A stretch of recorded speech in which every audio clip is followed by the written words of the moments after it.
What you got?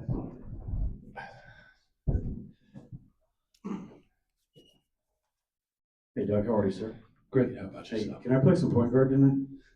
Might need you to. Just all serious, what are you gonna do there? Like, how do you handle those duties with so many guys out? Um, I mean, it'll be by committee at points. I think that substitution patterns may have to dictate some early subs to make sure that we have people that can handle the basketball. But you go play, man. It's you know they're gonna throw the ball up at 7, and we're gonna be there to go try to win the game. Coach, going back to last night, that group that you had in late in the third, going into the fourth, with Plowden, Clifford, um, Carter. Killian Mhm. Hayes, Carter. I think Eubanks was in there, but that group right there, was that just something that you had saw before then? Find it out, maybe in practice stuff, because the defense that they were playing was really inspiring. Um, it's a good question. I mean, like I have an idea of how they're going to play. It doesn't always go to that. We kind of went that way. I believe it was might have been a little different, but when we were in Cleveland and I shifted hockey sub, and we kind of went with a different little approach.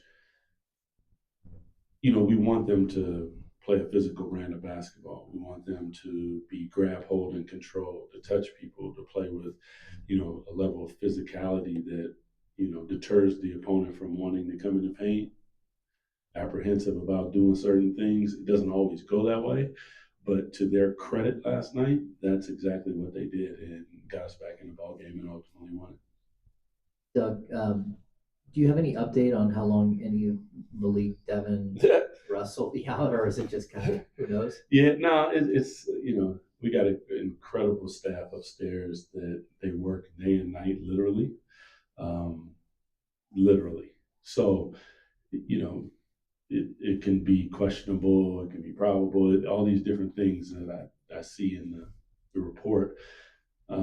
They're working as hard as they possibly can. So as soon as they're humanly ready, they will touch the floor and be ready to play for us. And then, sort of the other question: we're 2 days away from the reevaluation of Keegan. How do you balance whether he's going to come back or whether you're going to shut him down for the rest of the season? I mean, for me, if he's available, I'm putting the jersey on his back. That's a question that goes above my head. We'll have, I'm sure, conversations about it, and we'll see where that takes us. But as a coach, he's his dream as a player. Love coaching him. So if he's available and ready to play, I'm definitely gonna throw him in the game for sure. Just kind of a broader question for younger guys in development. Seems like now in sports, the sports community is so quick to write off younger guys if maybe they don't get off to a quick start in their careers. Maybe even a guy like Precious, he's not old by any means, but older. How do you, as a younger player, what would be your advice to guys coming up now to kind of stay focused, let themselves develop, while maybe trying to get that hot start? Um, I mean, you kind of answered it at the end there. As sage advice would be all those things, but it's hard because you want to be successful. You've probably had success your whole life, and it's probably been like high school, AAU, and maybe a little bit of college if you're young. Um, you just have to work. You don't know when it's going to happen. Um, as Bob Marley said, you take the bucket to the well, you don't know when the bottom's going to drop out. So you just got to keep on. You just got to keep on going. And I will say, sometimes it's opportunity, but sometimes it's fit. So that's a whole thing that's outside of your control as well. Like, you know, I always reference like myself and Bobby. Like we got here and like it was like, whoa, well, we've been playing for a while. It just all of a sudden it was like, bang. So for some of these guys, it's going to be a fit, and you just have to keep working your butt off, man, and believing in yourself and believing that your attitude, all those different things, the attitude, altitude, all those. You have to work and believe. And if you do that and your opportunity presents itself, be ready to seize it because you can only blame yourself if the opportunity presents itself and you ain't ready. Charlotte obviously turned their season around after a little bit of a slow start. What have you thought of their brand of basketball, and what do you make of Con? Yeah. Con, he can shoot that thing. And that net doesn't move a lot when it goes through. Credit their coaching, credit their belief in each other. They play a good brand of basketball. It's not like crazy fast. They do opportunistically push it, but in the half court is where they play with pace. Once the ball starts moving, they're cutting backdoor, they're coming off. If you're not up to the level on the screen on the pick and roll, they are shooting basketball. Possession game, they try to get offensive rebounds, gain more possessions that way. And they got guys that can shoot the ball. They got guys that can rebound. Diabate is, he's going to be mixing it up to the level. Sometimes they go 1 through 5 in red. And then their other big fella, he'll be in the drop and he's huge. So they got a couple of different styles that they play that probably helps them on a night-to-night basis to find like what works for this particular game. And then, Ball's pushing it and he's an incredible playmaker and passer. Yeah, they've done a good job, man. I respect what they do and how they go about their business. So it'll be a great opportunity for our young men to go out and see playoff style of basketball and how we do. Doug, last night, about midway through the fourth quarter, I thought you guys did a nice job with pushing up a little bit, and you actually got a couple turnovers out of it. Yeah. With the number of bodies available tonight, is that a concern? Can you play that way? Yeah, there's an opportunistic side of that. So after free throws, that's why it's good to get to the free throw line because you get to set your defense up. After made baskets here or there, dead balls, obviously, but you don't want to totally go away from that stylistically because I think that, there's something in there. On top of the fact that, like, I was talking to Martinez on the way in here, and I've played. I believe the limit is 7 players. And when I was in Toronto, I played with 7 players, and the coach was like, "You playing the whole game." So, and we were pressing in different things. So, there's a tester part of it to test yourself and see how far you can go and how far you can push.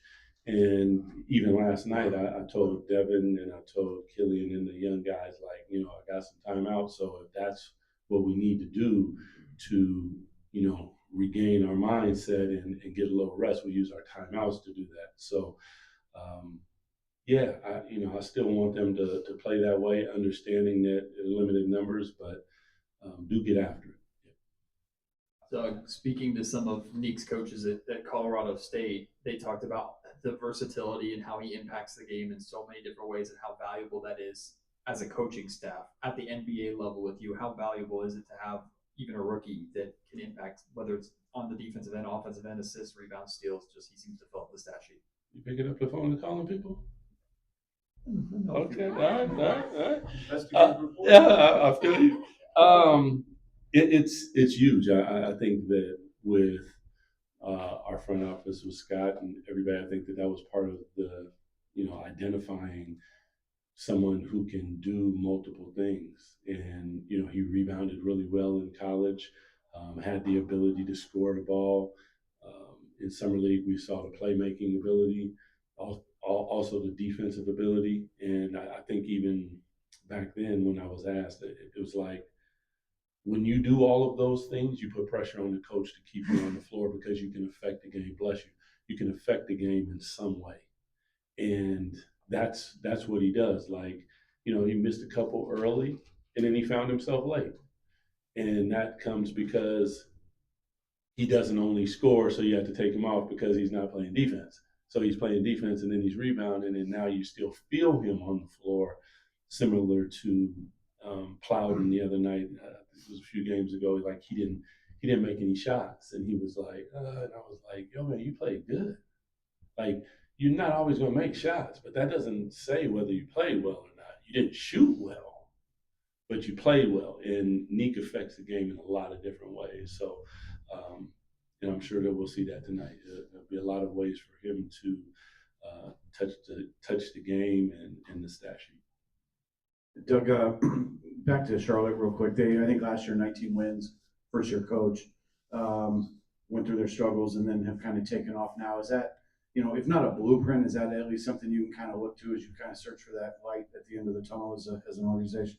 Yeah, I didn't plan on winning not a lot of games. We came in thinking that's what you want to do. It's just the game dictates. What we want to do is create the identity, and the byproduct of that will be winning.